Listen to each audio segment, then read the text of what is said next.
Welcome to Kwento Kids. Sumabay sa aming pagsalaysay ng mga kwentong puno ng saysay. Kwento Kids is presenting with permission from Adarna House and the creators of this book. Author Virgilio Almario and illustrator Conrad Raquel.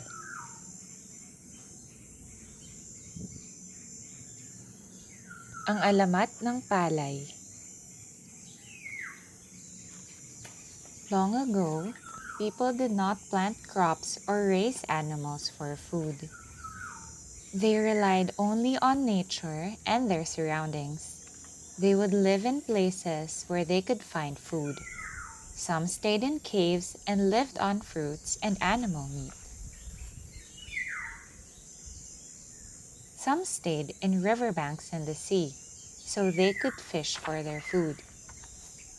They would stay in place until food got scarce and move to another place where food was bountiful. The couple Banag and Danas belonged to a group who used to live near the sea. They had to look for a new place to stay. A fierce storm had destroyed their house near the sea.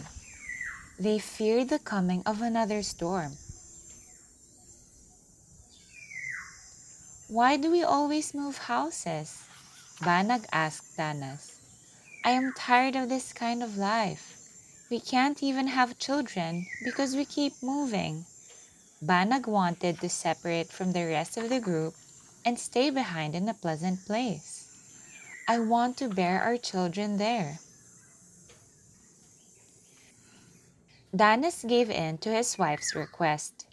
They chose a nice place in the mountains and built a simple house there. Their new home was tranquil and food was bountiful. Nearby was a clear stream where Danas caught a lot of fish. But then came the drought. For a long time, no rain fell, and the earth dried up. Plants and trees died, and animals and birds disappeared. Fish perished in the dried stream.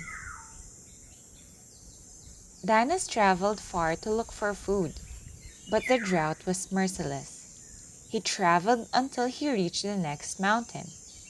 Still, he could not find food.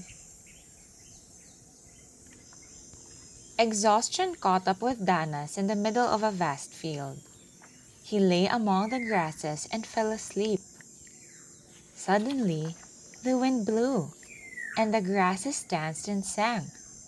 Danas woke up surprised. Danas listened to the song of the grasses. "We are the hope of the people, Danas. Gather our grains. Our grains are good food."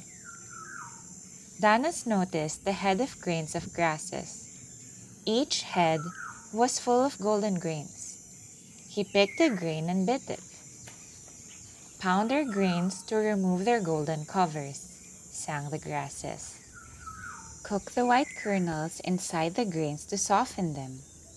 It is good food." Danas gathered the grains until his bag was full. Then, hurriedly went home to Banag. "Now we have food," he happily told Banag. He removed the golden covers of the grains as the grasses had instructed him, cooked the grains, and then ate them. Next morning, Danas returned to the field. "Plant our grains," sang the grasses. "Plant them on land softened by rain. They will grow and you will take care of them. When you harvest, save some grains to plant again. Learn to farm and take care of plants. Planting will become your source of livelihood." Dana suddenly felt raindrops. He looked up to see the heavens darken with rain. "Call your crop Palay," sang the grasses which danced vigorously as the rain poured. "Tell the others of this. Teach them how to plant Palay." Danas followed the advice of the grasses. He planted a rice field around his house and studied farming. He taught the others what he had learned. Farms got bigger and bigger, and people no longer had to move to search for food.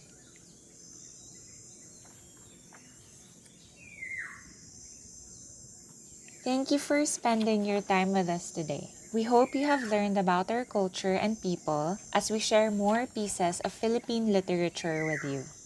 You can also read Adarna House books online through buribooks.com, an extensive e-library of Adarna House books. Please don't forget to like this video, subscribe to our channel for more exciting tales, and share it with your friends and family who love reading and learning as well. Mabuhay ang pagbasa!